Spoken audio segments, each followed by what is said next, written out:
Hello everyone, and welcome to the Trada webinar, PPC Settings for Success. I'm Anna Sawyer, and I'm here with Matt Hessler. How's it going, guys? And we are really excited to have this great webinar today about how you can really optimize the ROI on your campaign by tweaking your AdWords and AdCenter settings. So we're going to kick off in just a moment. But is that a DJ board, or is that an air traffic control flight simulator? This is a cockpit. Oh, okay. Yeah. Cockpit settings, settings. Cockpit, dials. There are a lot of dials. A lot of dials. All right, moving right along.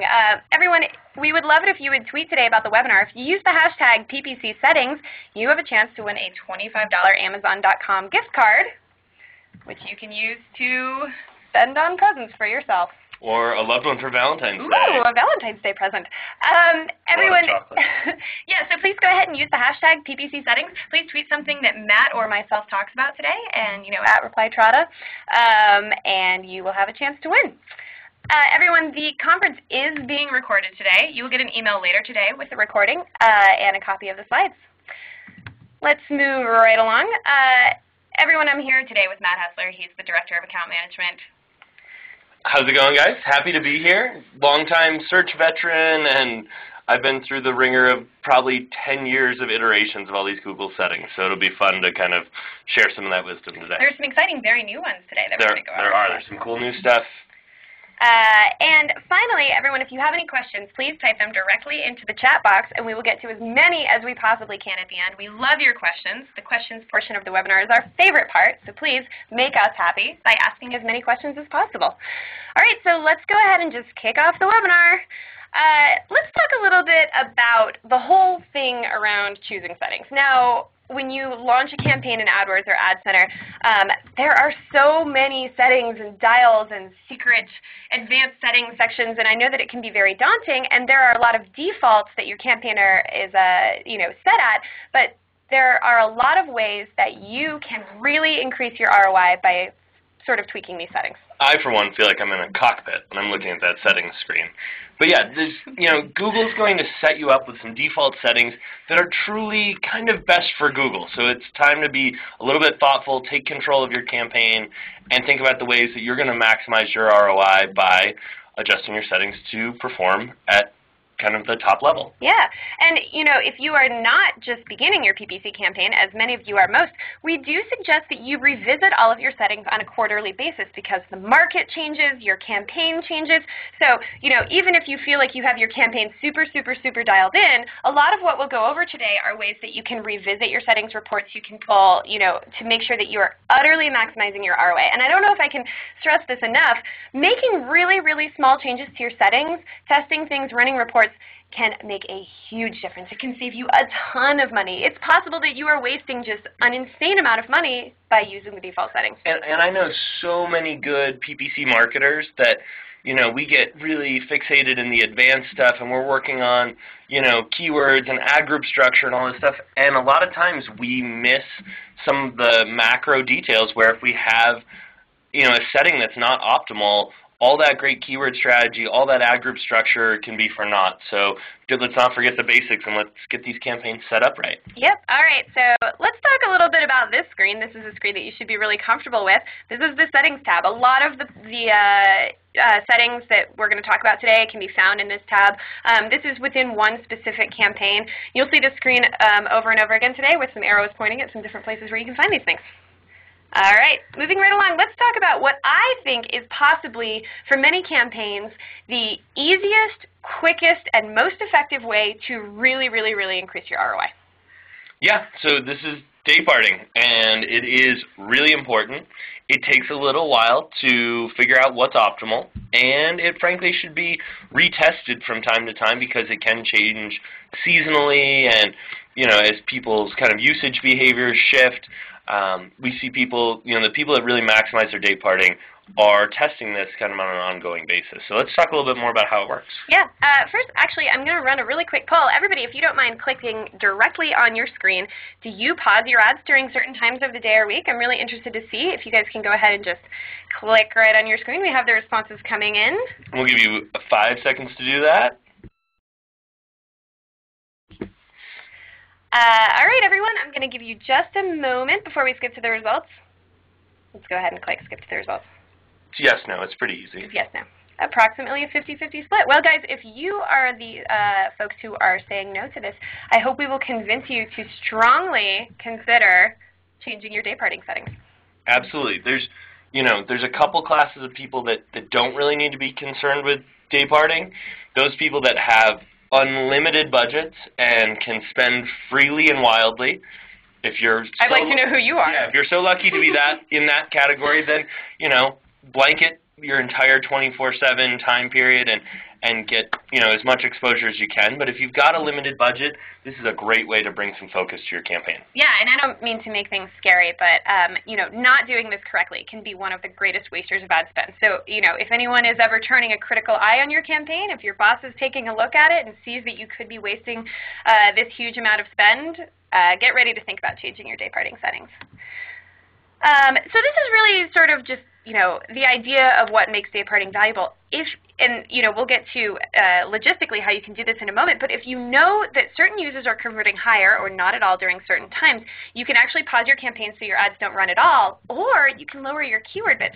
If people are really converting at an incredible rate at 8 o'clock in the morning, you may as well raise your keyword bid to get better results during that time and really maximize that time. There are a lot of different things that you can do here. Absolutely. And we'll take a quick sidebar for those of you that are joining us today that are a little more novice in PPC. Day parting may be a new concept. It refers to two different things. It's a look at both the time of day that things are working for you or not working, that you get your peak visitors, peak conversions, or the day of week. So it can be a thing where you're really in a B2B segment and you want to run just Monday through Friday in business hours, or you've got some peaks on Saturday morning, and how can I maximize that time? So when we talk day parting, we're talking about when are the important times of day for us, and then when are the times of day that we really don't do much volume, the visitors that do come through don't really convert. How can we shed that waste from our campaign? Yeah, and in a B2B context, when are the times when there's no one on the phone to answer? I mean, you could actually be getting clicks, during a time when there's no one there to answer them. So, absolutely. So as a first step, allow your ads to run all the time. Now, this will be your default when you set up your AdWords campaign or your AdCenter campaign, but even if this is going to be a little bit experimental, you might spend a little bit of extra budget on this, you need to allow your ads to run 24 hours a day, 7 days a week. I would say for more than 2 weeks. Depending on your data set, allow it to run for 2 so you can have a solid data set. That's right. I mean, we use, a figure like 2 weeks or a month as a period of time, but it's really about data velocity. If you've got a healthy budget and a fairly low cost per click, and you can accrue a lot of click data very quickly, you may be able to get this figured out in about 2 weeks. I would never suggest a time frame less than that, just because you want to go through 2 full 1-week cycles so you can see if the trends that you're seeing are the same week over week. Yep. All right. So I'm really excited about this because I made it using a caution sign generator on the internet. Do not rely on your intuition. You may think that you know when your customers are going to convert, but you really don't. Only data will show it. That's true. And luckily with PPC, data is very easy to generate. Female intuition, male intuition, none of it's as good as actually looking at your data. All right. So just so you know, reporting-wise, you actually can't track time of day conversions in AdWords, so you do need to have Google Analytics linked. AdCenter does provide time of day reporting right in there. So I have another quick poll for you guys. Do you have Google Analytics linked to your AdWords account? Again, if you don't mind clicking directly onto your screen. I'm going to give you just a moment to get these results in. I'm just going to give you a little spoiler alert here. I hope that you do. It's a powerful extra set of tools, but if you don't, this is your opportunity to learn another reason why it would be valuable to do so. Yeah, one thing that's interesting about Google AdWords is that it is so robust, and you have so many options, and there's so many ways to set your settings, but you actually can't get all the reporting that you need to have a completely finely tuned account by using AdWords alone. Luckily, it's very easy to connect Google Analytics. All right, let's get to the results. Yes, all right. Lots of you already linking your AdWords to your analytics. If you have not done so, it is incredibly simple to do, and you'll see one of the reports in just a moment that we pulled from analytics. Here it is right now. Goal completions by time of day in analytics. So what you're seeing here is the hour of the day, the total goal completions or conversions, and then also the percent of visits. And you'll see it's actually sorted by goal completions. Looks like 9 o'clock is the best converting time for this campaign. So this is something that would really tell you that you could change your bid prices or possibly even pause sometimes. It would really help you to understand that pulling this report. And keep in mind here, this is why this matters in terms of people with a finite budget. You can spend X dollars per day. If you want to limit that and really focus it to the times that are meaningful for you, that's going to allow your ads to be served more often during those most productive times, high conversion, high click times. So if really late at night you say, well, there's not that many people searching anyway, I'm not getting that many clicks. Kill it all together. Don't burn the budget, and it'll actually increase your ad serving rotations during the hours that you are available. So one thing I love about AdWords, it's really easy to set up ad scheduling. So go under Settings, Advanced Settings and Schedule, and you'll see how snazzy and easy this is. It's so easy to adjust the times. All you do is click right on these little green boxes to turn on or off the times of day that things are running. And then to even more accurately and effectively monetize this data and make it something that can actually impact your campaign by saving you money, of course you want to do these things. You can adjust your bid prices for certain times of the day. This is a cool trick. I think a lot of people get to the level where they understand their times of day, they certainly understand their days of week, and they're setting these in a broad context, but go that next level deeper, and if you go to the advanced settings, which we'll show you here in the next slide. Right here, same place, just click right here on bid adjustment. Bid adjustment, it's kind of an advanced function here. So during the times that you are running, you can now set your bid prices to a percent of the normal bid. So if you bid this keyword at $1, during a peak period, you may want to go to, some percentage above that maximum, so 120% of bid. Or if it's in a part of the period that you do want to run, but it's not quite as important to you, you might go with a fraction of the bid. You might want to adjust that to 80% of the bid price. So that click, would come in at a maximum of 80 cents. So incredibly powerful tool here, could really save you some money. Now here's just a weird sort of thing that happens in AdWords. Scheduling is based on the time zone you have set for your account. So normally when you set up your AdWords account, you may set your own time zone. We're here in Boulder, Colorado, so we've set the mountain time zone for many of our accounts. And keep in mind that, if you may be selling things overseas, to sort of consider that. And AdWords says that you can only change this once. You have to call them, and it's probably some sort of giant, key that they have to put into a giant lock and turn. I don't know. That's right. It is a bit of a hassle to change, but just be mindful of this when you're setting those day parting times. If you cover a wide geographical area like the entire U.S. or even more broad than that, and you've got some international functions to your campaign, you need to set those day parts correctly to those specific times. Now, if it were me and I was running an international component to my campaign, I would likely break that into a separate campaign so I can set those day partings separately, one for my internationally targeted visitors, one for my domestic. Great. All right, let's move right along. Everyone, we are getting a lot of great questions. If you have more questions, please type them directly into the chat box. We'll get to as many as we can at the end. Awesome. Seeing some good ones roll in right now. Let's talk about location targeting, sometimes known as geo-targeting. So why would you want to target by location? There are lots of reasons to target by location. The most obvious is I'm a local business and I'm looking to really maximize my impact with local customers. We get a lot of folks that have a brick and mortar component to their business, but they also sell to the whole U.S. One of my suggestions there, again, in terms of really understanding and mining your data, is to keep those in separate campaigns. So I would have a local campaign, I would geo-target that locally, and then I would have a national campaign.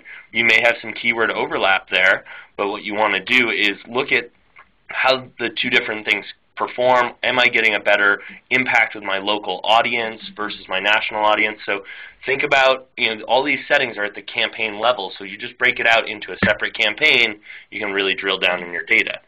The other reason you might want to set those geo-targets is if you have a region that tends to convert a little bit better for you. So if you know that in your business you get a higher average order value from customers in New York City than Tallahassee, Tennessee, you may want to set those priorities so that your budget, which for most of us is limited, is focused on those areas that are going to give us the highest rate of return. Isn't Tallahassee in Florida? Yep. Is there one in Tennessee as well? I hope so. Well, if so, they may not sell the same products that you If sell in New York. anybody listening wants to Google that while you're listening to this and type it in the chat, that would be a great answer to a unknown question. I'm going to go ahead and say I think that's in Florida. Yeah, so there are a lot of different reasons for you want to geo-target in your AdWords or AdCenter campaign. So, once again, you want to determine your location settings by testing. I mean, here maybe intuition makes a little bit more sense, obviously, if you're a local advertiser. If you're someone who puts in windows in Colorado only, you can know pretty well that you're probably not going to get a lot of conversions in California. Sure. But, as for, whether your products sell, better in different regions, this is something that you can learn by testing. So we'll talk a little bit about how you can pull a location report in your AdWords campaign. Go to Campaigns, Dimensions, and then View Geographic. And this is something of a small screenshot here, but you can see actually where the click came in and where you're getting conversions from. So this can be a really valuable report. And let's move right along. One really cool thing about location settings is that AdWords has very recently done a lot of updating to make things easier for you, clearer for you. If you want to enter a location name, AdWords will make location suggestions. They'll show you when your targeting is redundant. So like, for example, in this campaign, we were targeting, the whole of the U.S., and I typed in Denver, and it said, that's redundant because you're targeting the whole of the U.S. But there are a couple of cool ways to do this. You can target by a city, so you can see that this is sort of a crazy shape. You can view it on the map. There is a way for you to target by a radius. And we actually just learned that AdWords has gotten rid of the polygon tool. This is breaking news. A lot of people really like the polygon, but to be dead honest, IP targeting is such an inexact science that when people were getting so particular with the polygon, it was really hard to say if the audience was truly falling within that polygon. So now when you see those weird shapes that Google will put as a city definition, those actually come from old USPS postal DMAs. So the post office is really the functioning governing body of who's determined what the city area is and things like that. And Google seems to pull from that to understand, what constitutes your city targeting. Yeah, and I actually heard that there are some nice upcoming geo-targeting options that are being demoed right now that are not available to the public, but we've been hearing some whispers about these, so looking forward to seeing what these might be. Absolutely, and I will give one word of caution here, and I hate to be disparaging towards Google. We're at Trada, a Google Ventures-funded company, and so it feels a bit like biting the hand that feeds us. But be really careful with the suggestions around the geo-targeting. Do what's really right for your business. Google is always going to suggest a wider target area than you might implicitly think is right for your business. For them, it's a bit self-serving. They do want you to get the volume that you're seeking, but if you have a very specific area that you service, be finite, use a zip code plus radius type tool, and really target it as exactly as you'd care to. You don't always have to bow to Google's suggestions there. All right, let's move right along and talk about ad rotation and delivery. Another really powerful way to maximize your ROI is by playing with these tools. Matt makes a really good point. Google is a business, and they're trying to make money. They're just a struggling business trying to make money. And so often the default settings can be settings that will, cause you to, spend a little bit more on clicks and a little bit more on conversions. Being really intelligent about your settings is a great way for you to bring those costs down. Sorry, Google. And ad rotation and delivery are really good examples. So ad rotation is the idea that you have more than one ad per ad group. I should certainly hope so anyway, because that is a best practice. And how do you decide how they are served? Now, there are a couple of different options here. Optimizing for clicks, which is the default, which is when Google will serve the ads expected to get the most clicks. So what this means is the ads with the highest quality score, the highest bid price, probably going to get the highest ad position, probably going to get the most impressions. And it's really a click-through rate function. And in my mind, this is this is the most true measure of good ad copy, is that click-through rate. You can't always really affect conversions by your ad copy. Sometimes you can, adding price language and free shipping and very call-to-action oriented language can certainly help. So you can look at it on a conversion basis, but I think the truest, kind of evaluation of merit for an ad is the click-through rate. So I like the optimized for click options. Yeah, I mean, by using this option, your ad group will probably get the most impressions and clicks overall. Exactly. So it will increase your total visitors, but not necessarily your total conversions. Yeah. So let's talk about optimizing for conversions. Now remember that you do need to have a certain amount of data for this.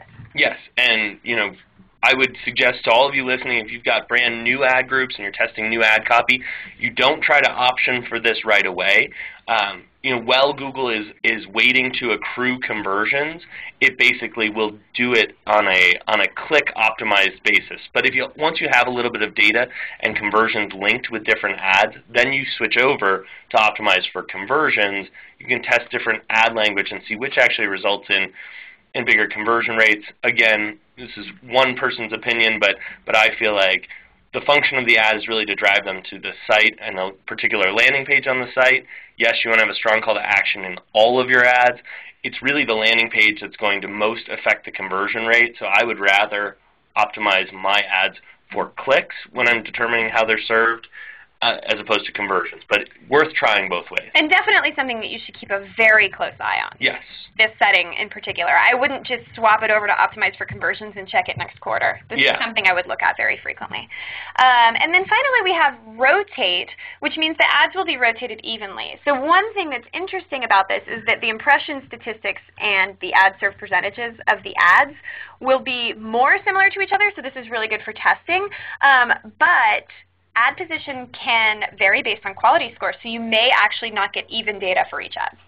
That's correct. And the rotate is a great way to start to collect data. If you really want to test some messaging, I know a lot of people out there will use pay-per-click as a very quick and efficient test to see, which of two messages kind of resonates better with their customers so that they can use it in other, online or offline marketing, whether it's your retargeting campaign, your email campaign.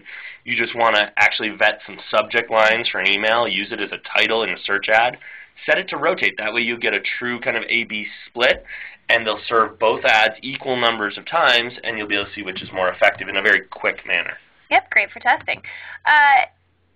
So here is another thing that's sort of in the same vein, ad delivery. So we were just talking about ad rotation. Now we're talking about ad delivery. So at what pace would you like your ads to be served throughout the day? So the idea here is you have a certain monthly budget. That monthly budget is broken up by day into a certain daily budget. So let's just say, for example, that your daily budget is $1,000. Now Google could do one of a couple things. Google could do standard delivery, which is where they meter your impressions throughout the day, trying to get you, if your day parting is set, say, for 24 hours a day, they will try and get you a certain number of impressions in the first hour, a certain number of impressions and clicks in the second hour, so that it is evenly distributed. That's right. And this is a great way to start most new campaigns or ad groups. You want this standard delivery so you can learn, about those peaks and valleys of what times really work for you. If you've got, again, big budgets and you're looking to have exposure throughout the whole day, you have a 24-hour call center so you're staffed to really support that, then standard delivery is really the best way to smoothly deliver those impressions across, whatever your defined period is. And standard delivery is the default, which is interesting because I think it really does serve you better when you are a big customer with a big budget. That's right. So this is something, take note, all of you who don't have unlimited money. So here is, another option called accelerated delivery, which we are a big fan of, especially when your day parting is really dialed in. So, I would say that having really, really intelligently dialed day parting and accelerated ad delivery could be one of the most important things you can do to have a campaign that is getting you the best possible value. When I'm called in to do some sort of like EMT resuscitation of a bad campaign, this is one of the first things I look at. So, if the campaign seems really weak because it's not getting the traffic that it needs to, maybe switching to accelerated ad serving is a way to get more impressions, more clicks, better data to work on altogether.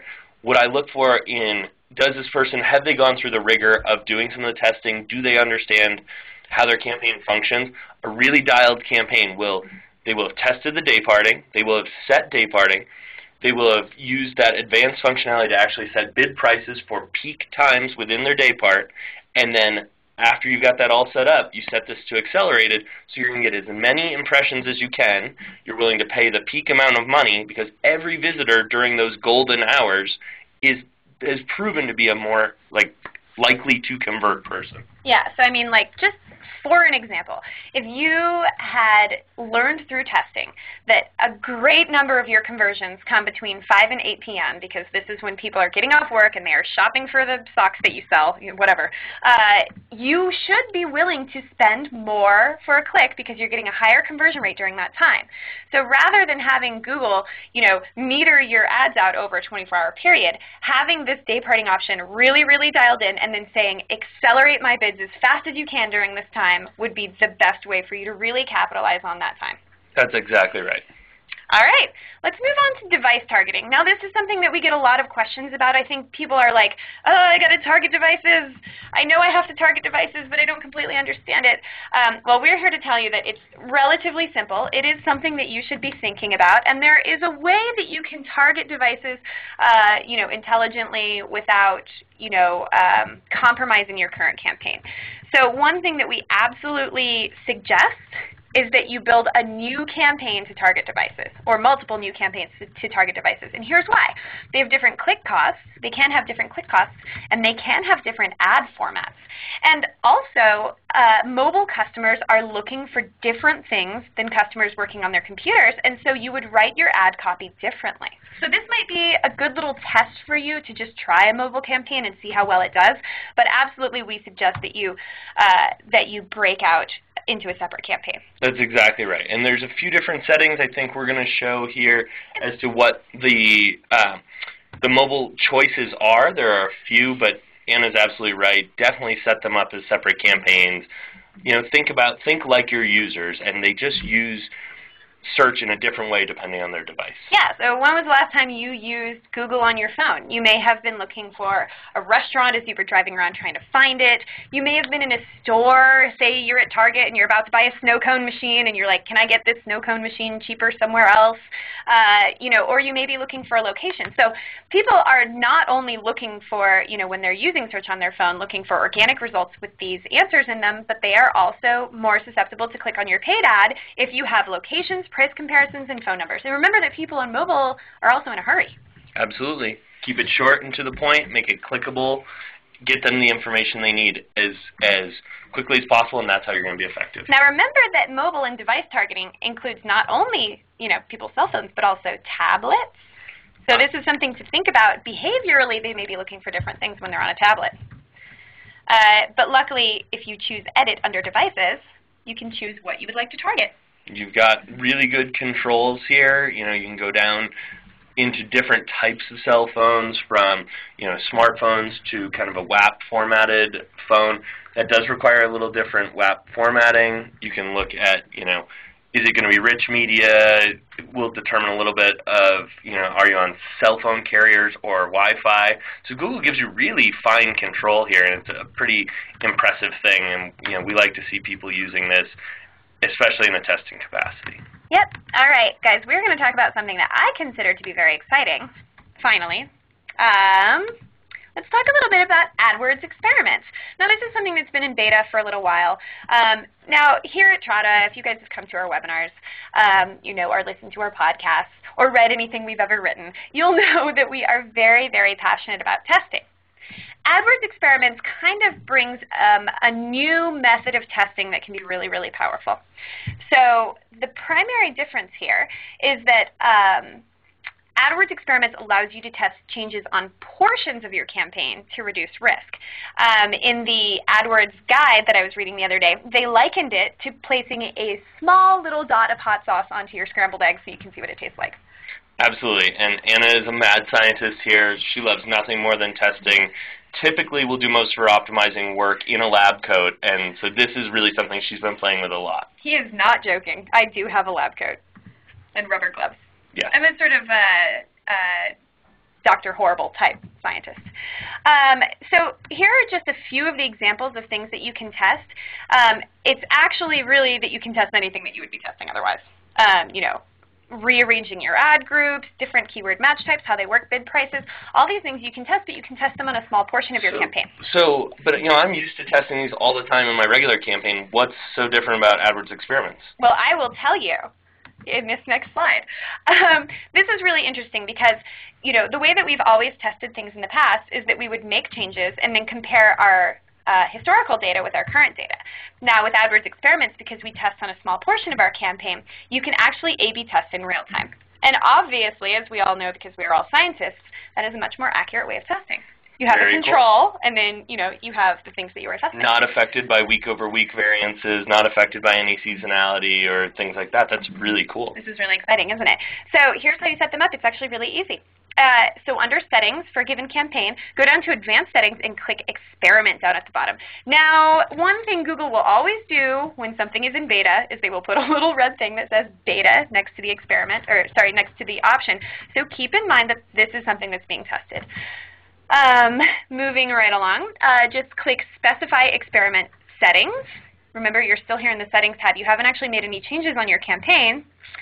And then finally, you can go in and specify your experiment settings. So like, for example, you can determine how much of your, you know, how much you want to be the control and how much you want to be the experiment. The fastest way to collect results is a 50-50 split. But if you want to try something that's really radical, you know, you can bring that down, I believe, to 10% of your campaign. Now, you cannot change this setting after you start your experiment. So if you decide that you are having great results with 10% of your campaign and you want to have those same results with 50%, you have to start a new experiment. Very cool. It's so cool. You do have to track results in Google Analytics. So for those of you who have not yet implemented Google Analytics in your AdWords campaign, I do suggest that you set that up. It's really easy to do. You use a URL refer to determine whether the traffic is coming from your main campaign or your experiment. And hopefully this will be more integrated over time. But for the time being, it's actually relatively easy to set up. I believe Google calls the URL refer, is it called a value track tag? Is that what they call it? I think so. Their little cute name for it? Yeah. Yeah, so it's easy to set up in Analytics, and you should be able to see results very easily. Finally, keep in mind that you do have to pay for clicks from your experiment. So if one of the things you're experimenting with is taking your $2 clicks and raising them up to $10, keep in mind that you do have to pay for this. I mean, this is real life. Yes, they're experiments, not a lab, but they're within your actual campaign that you are funding. So. Yeah, and this is just such a fascinating way to really accurately test changes that you may not feel comfortable testing on your main campaign or on, you know, the full portion of your main campaign. Google actually has some really great case studies and success stories, which I would suggest checking out just to kind of get an idea of what people have been successful I would suggest anyone out there that, you know, they're on this webinar, they've been working on their pay-per-click campaign for a long time, and things have just gotten stale. Check out experiments. See if this is something where you can breathe some new life into your campaign, or if you've had a hypothesis you've always wanted to test about some bid pricing or some new ad copy or whatever. You know, now's the time to test. This is typically kind of a quiet season for a lot of folks. It's a great time to get some testing done. I could see this being great if you have some sort of young buck marketer on your team who has a wild and crazy idea. You know, you could let him try it on 10% of your campaign. That's right. But, you know, getting other opinions from other people in your organization, well, and as being a little playful, it's actually a great thing because we all get myopic in the way we build our campaigns, the way we think about it. So if you can bring in somebody else, get a fresh opinion, and test it over a small percentage of the campaign, it's a great experiment. All right, guys, it's time for our final thought before we get to our questions. Just remember that the default settings are often best only for new advertisers. A lot of times they're good for gathering data, like, for example, you know, revisiting your dayparting. But really being thoughtful about the way you dial in your campaign settings can just massively increase your ROI. I think, you know, one of the best examples is, you know, having your dayparting really dialed in and then having your bids and your ad delivery really dialed in. You could save yourself just a ton of money and spend that extra money on more conversions. So, and then finally, you know, this is definitely not specifically a webinar targeted towards people who are just setting up their campaigns. You should be revisiting these settings at least on a quarterly basis, some of them more often, because one thing about PPC, always changing. Absolutely. Never stops changing ever. It makes it fun, keeps us all employed. Yes. We always have to keep changing these campaigns. All right, guys, I'm really excited to talk about an upcoming event. Now, this is by request. We get a ton of questions in our webinars about Trada, how Trada works, how people get paid, really tough questions that people love to ask, like, what about keyword competition among the crowd? We don't want to monopolize our educational webinars with stuff about Trada, so we are actually having a specific questions about Trada, ask all your tough questions, everything you've always wanted to know webinar next Tuesday, February 7th. If you would like to be signed up for our webinar series where you will be automatically registered for all of our webinars, no need to actually come to them if you can't make them. You'll always get the best practice guide or the slides or whatever we give out afterwards. It's very easy to do. Just type sign me up into your chat box. And I hope we will see you next week, Tuesday, February 7th. We'll also put a link to this in our follow-up email later today so you guys can sign up for this. And for those of you that feel like you've got your AdWords pretty dialed, but you're interested in learning more about some tips and tricks for settings on AdCenter, we kind of were conscious that it was just going to be too much material to put into one webinar. We like to keep these brief, entertaining, informative, and over during your lunch break. So we may put together another webinar exclusively for AdCenter. The general tone coming out of the AdCenter camp is they are actually moving to greater and greater parity with Google. So they're trying to do more to give you a similar search experience as what you're getting on Google, but there are still some great tips, tricks, and settings specific to AdCenter. So look forward to that sometime in the future. Yeah, I don't want to give away any secrets that I'm not allowed to give away, but I am in talks with bigwigs at AdCenter to actually have them come in and do a webinar with us. Very cool. Putting together content for that now. We don't have a date for it yet. They're a big company, so there are a lot of, hoops to jump through. But we're going to... but it will be happening, and it will be in the future. AdCenter is really exciting. You can get a lot of value out of AdCenter. Clicks are cheaper, different demographics. Big fans over here. Yeah, and type in sign me up for the webinar series. You'll be alerted to that as an upcoming webinar and hear it straight from the horse's mouth from the good folks over at AdCenter. I like the word bigwigs. Bigwigs. All right, guys, we're going to take just about 2 minutes to talk to you about Trada, and then we'll get to your questions. So one thing about Trada is that, again, we love sharing all this educational stuff with you, but we can also help you with your paid search. And believe it or not, it doesn't actually cost any more than if you were to do it yourself. So if you're currently running paid search campaigns with a small team, or if you're, the one at your company who does this, you can focus on other stuff and high-level campaign management by handing off all of the nitty-gritty work to our community of certified paid search and Facebook ads experts. Basically, when you join Trada, you have access to this massive community of Facebook ads and PPC experts who are certified. They work in multiples on your campaign. They apply to work on your campaign, and you get this great diversity of thinking. You get, they constantly optimize. You can advertise on Google, Yahoo, Bing, and Facebook all at the same time. When we were talking about how hard it is as a PPC manager to not get myopic and think only one way about your campaign, really cool to see on Trada how 5 or 6 different experts will all approach your campaign slightly differently. And it's always surprising to me because there's always some nuance where they do it differently than I would. What if you had the budget to hire 10 PPC experts to work on your campaign? That would be amazing. Well, you do have the budget for that because it costs the same as you are spending right now. It is actually free to have access to our marketplace. We don't have any startup fees or any management fees. These guys are paid based on performance. All they do is optimize below the prices that you set. So these guys are awesome. Quick little case study. This is a client of ours. They're called Turbine. This is a cool, really cool little client. They are part of the Warner Brothers Interactive family, and they have the Dungeons & Dragons online game. I think we've learned some really interesting things about Anna so far today. She wears a lab coat, she loves science experiments, and Dungeons & Dragons. Bonafide search nerd. Level 4 Dungeon Master. So you can sign up and get consumed by a gelatinous cube. Here are their campaign stats. They have 15 experts working on their campaign. They've had a 20% increase in conversion rate, 40% increase in click-through rate, and their cost per conversion has gone down by 16%, and they don't pay any fees to use the marketplace. That's awesome. It's pretty amazing. So the hands-off-the-wheel approach, this guy Chase, who was doing PPC before, now does other stuff. He focuses on managing other things. So really successful case study here. Great numbers and time savings. It's pretty cool. All right, time to get to the questions. If you will give me just a moment to get organized here. Yeah, we've had a lot of questions come in, so we just want to line them up so we can get to as many of you as possible. Yes. So here is one from Richard. He wants to know, does pausing a campaign or an ad group for a day or a week and re-enable it affect your quality score? And I believe he may be talking about dayparting here.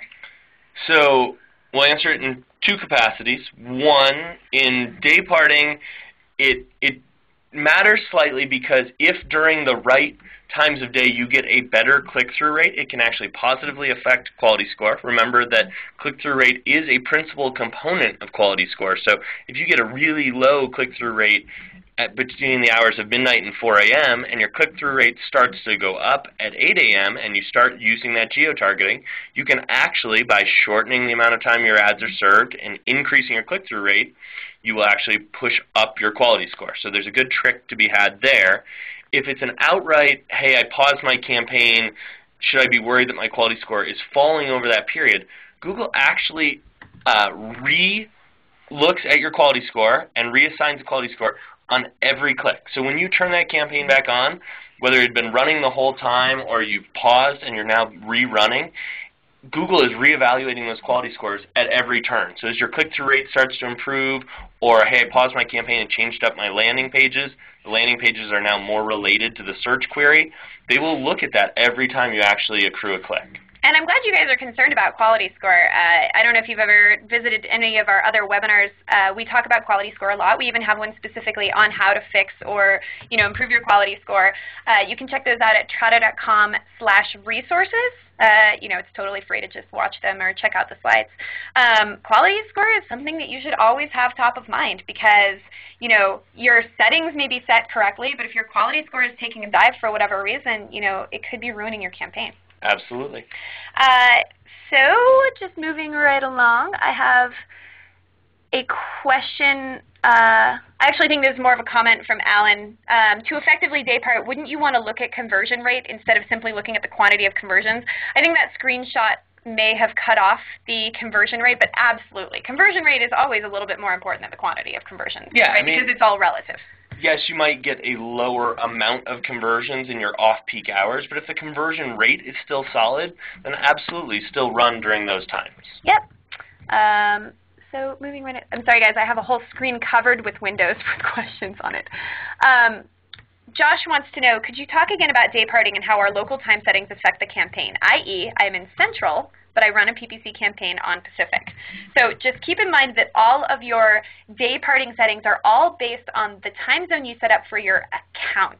So your overall account, wherever you live, is probably where you set your time settings. So if you have a campaign that's in Pacific, Google actually doesn't know that it's in Pacific, and it doesn't pay attention to that. You should set your time settings in Central for those times in Pacific. Does that make sense? That's correct. So even if you're geo-targeted for only California, but you're based in Chicago, you need to adjust your dayparting times to support those Pacific time hours based on your current time. So roll everything back by 2 hours. So if you want it to run till 9 at night, you actually have to set it to run till 11 at night Central Time. Now keep in mind that Google says that you can change your time zone settings one time. So if you are in Chicago and you're running all campaigns in California, maybe it would make sense for you to change it to California. But if you're running them for a lot of different time zones, just always make it apply to what your current set time zone is. And if you're not sure what that is, it's very easy. Just go into your account. And it actually should say in the bottom right corner where you actually set the dayparting, it will say your account principal time zone in the bottom right corner. So it'll say a little PCT or GMT, MST. It'll give you an indication of where you're based. It's a little confusing, a little weird, a little not that great, but this is how it is. So I have an awful lot of questions from James, so I'm going to grab one from him. James wants to know, how is the cost per click rate on mobile phone and tablets and desktop? How do they, we did say that the cost per click rates could be different. Do you know, are they cheaper? Are they more expensive? What is the deal here? You know, with what I've seen, and I think a lot of this is just laziness on behalf of we PPC marketers, but a lot of people seem to just be opting into those smartphone tablet devices as part of their overall campaign. So we see pretty good parity between search and smart mobile devices, where you can save some money and actually drive down your click costs, is with WAP ads. Because it requires a little different ad format, more people are a little more sensitive to setting that up as a unique account, and you do see a little less competition, a little lower bid prices for WAP ads. Now you have to say, is your product or service something that you want to sell via a WAP or not smartphone ads? So this is regular plain text in a kind of non-smartphone browser. So one follow-up question from Josh. One more clarification regarding time zone. So there's no way for me to make Pacific dayparting go to midnight if Google dayparting only lets me go to midnight in my time zone. So what you need to do is set it so that you go up to 2 a.m. on the reverse part of the day, right? So if you wanted to shut down between midnight and 6 a.m., you actually have to shut down between 2 a.m. and 8 a.m., right? So you're running in the early a.m. of the next day. Your time will enable you to run to midnight of the prior day Pacific time. Does that make sense? It does, but does that affect things like accelerated delivery? If your budget is set during a calendar 24-hour day. It does. So you start a new budget, but for those 2 hours that you're still serving, Google sees it as a new day, and you're still serving as many impressions as you can through those first 2 hours of the next day. Okay, this is interesting and a little bit of a pain. It is. I mean, we deal with this all the time at Trada because we work with international customers, and you just have to be thoughtful about how you set those day parts. Yeah. So Bonnie has a question. Does Trada use other analytic tools other than just Google Analytics? We absolutely do. We have a lot of them built into our app. Matt can talk more intelligently than I can about this. That is true. I mean, so Trada, we integrate both AdWords and AdCenter results, so we have to keep a lot of the tracking internal at Trada. So, specifically to Trada, yes, we have our own mechanisms to date and timestamp all clicks. We record IP addresses. We do a lot of this for fraud detection and prevention. We have our own kind of reporting suite. We do a lot of custom reporting.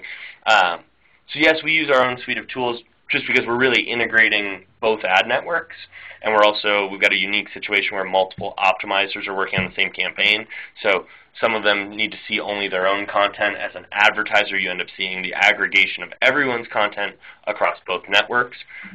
For other advertisers out there, I would say analytics is a great tool to use. It's free. It's easy to implement. You don't have to be overly technical, but there are certainly more robust solutions out there. You can get into core metrics, Omniture, some things that really let you dig deep and get very granular with your tracking. So finding the right tracking solution is principal to campaign success. So look at all the tools available. I mean, if you are a pretty savvy advertiser, you can get almost everything you need from Google Analytics. Almost everything. One thing Google Analytics does not allow is tracking IP addresses. We do have that proprietary here at Trada.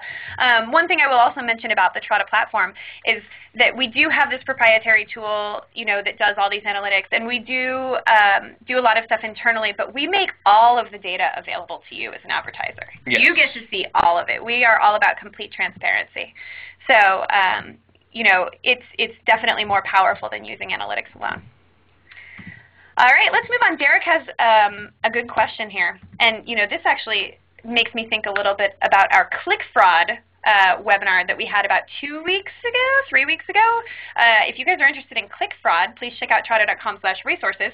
Derek wants to know, what if I'm getting clicks outside my geo-targeted area? Interesting. So this isn't necessarily fraud, right? There's a lot of reasons why this can happen. Often not. It can be fraud. But Google is also pretty liberal, and they've moved this way over the last couple of years to allowing, both they let you do the IP targeting, but they will still serve ads if they feel like they are semantically relevant. So what I mean by that is the query itself. So I sell running shoes, and I might have somebody type in a query that lives in Florida but looks for running shoe stores Boulder. Because I put a geo qualifier in there in the syntax of the query, Google will option to serve them our ads even though they're outside of our geography. Now it might be a stretch in a lot of cases. Well, I don't want to target this Florida person, but what they're really doing is saying, hey, this may be a good fit for you. There's really no way to turn it off. The only way around that, if you want to really protect against serving outside of the area, is to move your campaign to principally exact match terms, then you won't really ever be served for people that put in those geo-qualifiers. Great answer. Guys, we're running a little short on time, so we're going to answer just a couple more of your questions. But real quick, I'd like to talk about our podcast, Internet Ads Update. If you enjoy listening to Matt Hessler and myself talk about PPC and Facebook ads, you should sign up for our podcast. You can search for Trada in the iTunes Store, and I believe Sarah, our awesome marketing intern, will actually give us a link in just a moment so that you can go and subscribe to our podcast. It's free. It comes out generally once a week. Podcasts are generally under 10 minutes, and we talk about topical topics in marketing and online advertising. We go a little bit outside of paid search, although we did have a paid search one today. And it's just a really quick way for you to listen and learn some very practical tips about ways to deal with very current topics in online advertising, maybe on your commute or put it on your iPod. They're usually 3 to 10 minutes long, depending on the subject matter. Anna and I always try to keep it kind of fun and light, but talk about things that are really relevant. And give you really practical tips, so you'll walk away with a checklist of items to do. Check it out. Check it out. All right, we'll continue on with our questions. I'm going to take just a couple more. This is a great one from Wallace. If we are set for standard delivery by default and we have a really high budget that we never hit, does it matter if we were to switch our setting to accelerated delivery? Absolutely. Yes. It can help you. This is, if you are feeling like your campaign is underperforming by way of volume, just hit the dial today. That'll be a great takeaway from this webinar. Switch things to accelerated. Now, you can be in a space where it's fairly niche and there's only so many people searching in an absolute number for your product or service. So it may not be a function, accelerated isn't going to cure all of your problems, but what accelerated serving will do is make sure that you get every available impression up to what your budget will take. Yep. All right, we're going to take one more question, guys. This one's from Ashley. Are there best practices for using the percentage bid in dayparting? So I think percentage bid, people can get a little crazy with it. So what I like to suggest is, keep a ballpark number of 20 to 25% plus or minus your regular bid. What you want to do as a search marketer is figure out those optimal bid prices, especially for your highest converting keywords, and then only use that dayparting mechanism to increase a bid by 20% or decrease it by 20%.